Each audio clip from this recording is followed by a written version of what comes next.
Hello friends, welcome to my channel Impart Knowledge.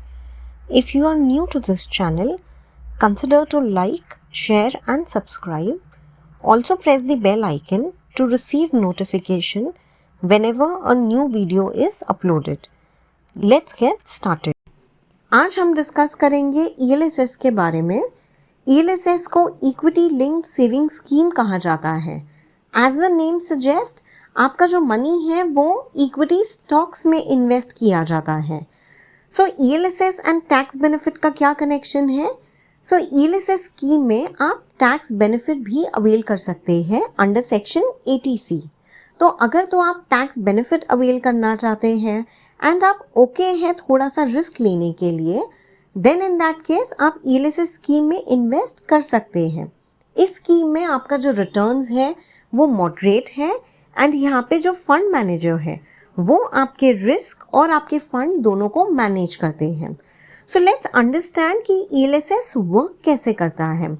So ELSS में आपको कोई stocks में डायरेक्टली इन्वेस्ट नहीं करना। जनरली हमारे पास नॉलेज तो होता है बट हमारे पास टाइम नहीं होता and vice versa. So in that case अगर आप इस स्कीम में इन्वेस्ट करते हैं, यहाँ पे जो फंड मैनेजर है वो इन्वेस्ट करेंगे इक्विटी स्टॉक्स में। फंड मैनेजर के पास राइट सेट ऑफ एक्सपर्टीज है, नॉलेज है एंड कंप्लीट एनालिसिस करने के बाद ही फंड मैनेजर आपके मनी को जो है स्टॉक मार्केट में इन्वेस्ट करते हैं। एंड यहाँ पे किसी एक या दो स्टॉक में सिर्फ इन्वेस्ट नहीं होता बट फंड मैनेजर एक डाइवर्सिफाइड पोर्टफोलियो आपका क्रिएट करते हैं, एक डाइवर्सिफिकेशन करते हैं बेसिस विच आपका मनी इन्वेस्ट होता है।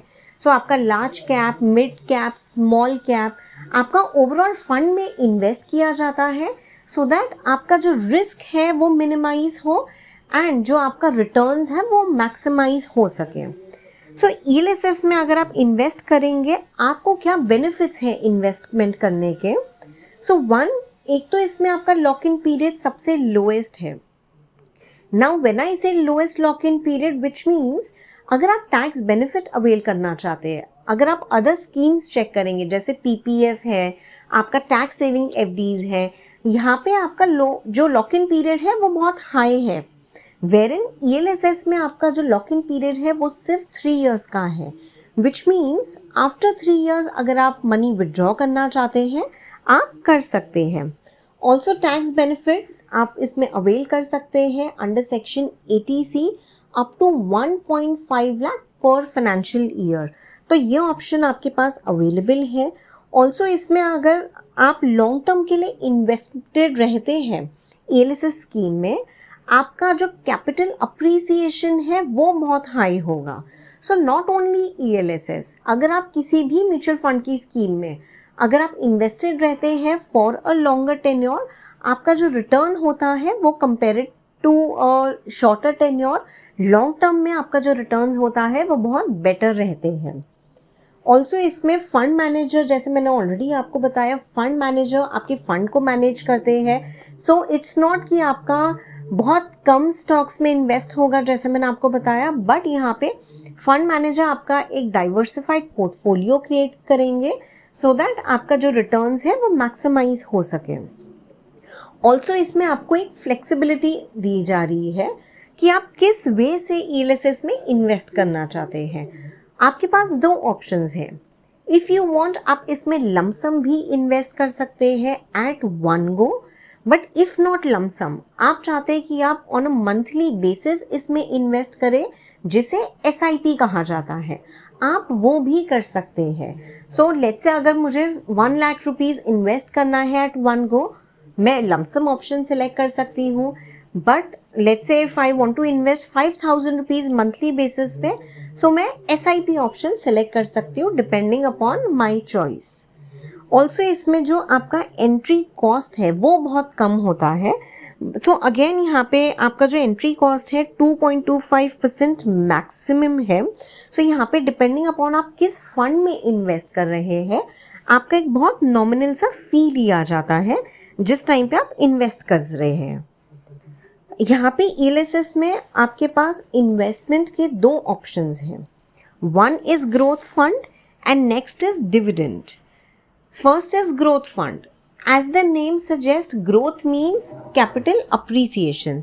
So अगर तो आप लॉन्ग टर्म के लिए इन्वेस्टेड रहते हैं, देन उस केस में आपका जो कैपिटल अप्रिसिएशन होगा, जो आपका रिटर्न्स होगा, वो हाई होगा कंपेयर टू अगर आप बहुत कम टेन्योर में मनी को विड्रॉ कर ले. सो एग्जाम्पल लेट्स से अगर आप 3 years बाद आप इमीडिएटली विड्रॉ कर रहे हैं कंपेयर टू अगर आप इन्वेस्टेड है लेट्स से फॉर 7 years और 10 years, ऑफकोर्स वहाँ पे आप देखेंगे कि आपका एक रिटर्न परसेंटेज में डिफरेंस रहेगा.